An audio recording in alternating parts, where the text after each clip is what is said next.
الهروب من الجيش. اتكلمنا في الفيديو اللي فات عن التخلف عن التجنيد.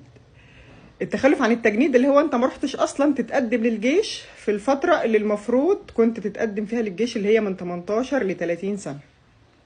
طب الهروب من الجيش بيبقى امتى؟ الهروب من الجيش بيبدا من يوم ما سيادتك تستلم الزي العسكري وتسمع سلاحك طول فتره خدمه الجيش. لو هربت من الجيش في اي وقت او نزلت اجازه وما رجعتش، ده اسمه هروب من الجيش. طب ايه عقوبته؟ الهروب من الجيش زيه زي التخلف عن التجنيد، العقوبه الحبس والغرامه. بس بيفرق بقى في ايه؟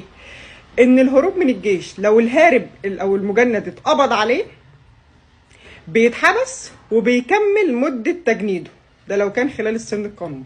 طب لو هو اللي سلم نفسه بيتحكم عليه بغرامه بس.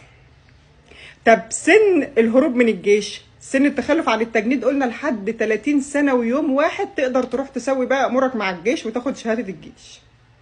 طب لو انت هارب من الجيش، يعني دخلت الجيش وهربت، لو انت كنت في الجيش وهربت منه قبل 4/1/2004، فسن الهروب من الجيش في التوقيت ده 30 سنه ويوم، زيه زي التخلف عن التجنيد بالظبط.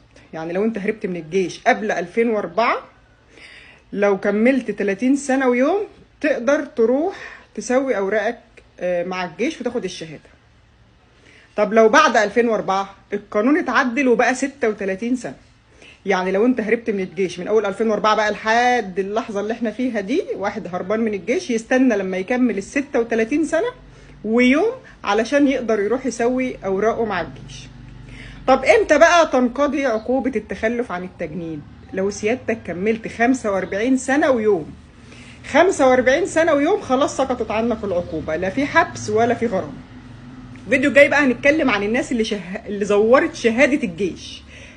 في ناس كانت زمان كده بتعمل اوراق ان هي ولد وحيد، علشان طبعا اوراق مزوره علشان تاخد اعفاء من الجيش، هنتكلم عنها برضه.